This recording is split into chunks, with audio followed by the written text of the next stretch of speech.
Othelmo, if you could, we obviously all agree that we're in a difficult economic situation, a difficult situation in our country's history. If you could wave a magic wand and change three things, any three things, whether they're from our political system, our economic system, or even our social system, what three things would you change, and how would that change things? First and foremost, I think that I would return our government to its constitutional limits. I think that that's part of the problem. Government has gotten too big, too fast, too intrusive. We need to be making some decisions on our own. I think that along with that, also educating people about what the Constitution is all about and what their responsibilities are, the expectations that they should have of government as well. I think that we need to sit down with businesses and just talk about what is ethical, what is right, what is just, and have a set of principles, not laws, not dictates, by which they follow the rules. And things will be clear enough and simple enough. Also, let me emphasize the simple enough part that people would realize, that doesn't jive with what the agreed upon principles are, and walk away from that and have the wherewithal, have the determination, have the self-discipline to say no to something that they think or suspect may be fishy too. I'd like to see people have more personal responsibility and not depend so much on the government to make decisions for them, and not trust them so much either, because they've proven themselves mostly unreliable, in my opinion.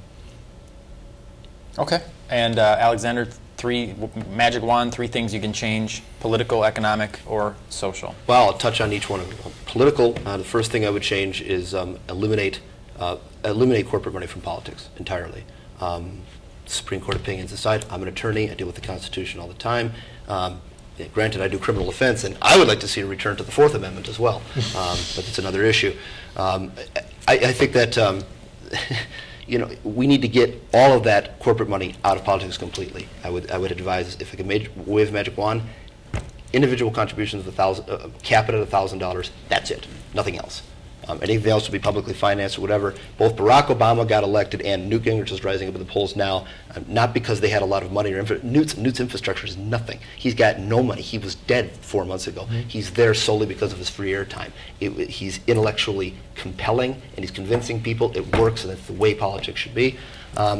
Economic, I would actually, one of the things that I think needs to be maybe resurrected is Milton Friedman, kind of godfather of trickle-down economics to the conservatives, actually had an interesting welfare program that he proposed called the negative income tax. And that was, we're going to do away with all these food stamps and all these kind of welfare programs, and everybody's going to start with, if your income is zero, you get $24,000 from the government. You get 20, and for every 12,000 for every 6,000 you earn, then you get 3,000 less of that until eventually you're out of it. Getting rid of all these, he actually calculated it as an economist that this would be less costly, more predictable, and then it would prevent people from truly being destitute, homeless, and in the streets, and that it would actually lead to a fairer redistribution than what he thought was happening right now. So a negative income tax, along with the simplification of the tax code. Absolutely. I mean, I went to the University of St. Thomas School of Law, where tax law is required. Okay, and it's a book this thick, and basically it can be described as the government needs money to do things, it gets it from you in a sliding scale. Everything in this book is an exception to that percentage. Yep. That's basically what it is. It's a bunch of special interests and dirty money that's gotten their hands on it. It's an evolving book as well. Right. It's a living document, as it were. Socially and in terms of education, I think we need to get back to a time where you don't, I guess I'm old-fashioned, I don't think you should have to have a 4-year degree to put a roof over your head and a car in the garage. Simple apartment and a car.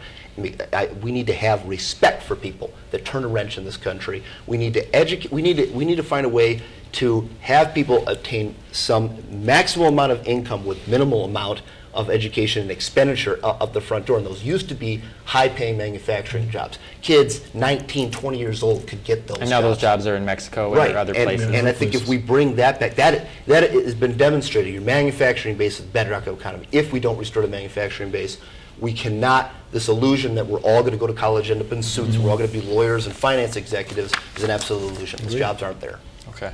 All right. Yep. Well, thank you, guys. All right.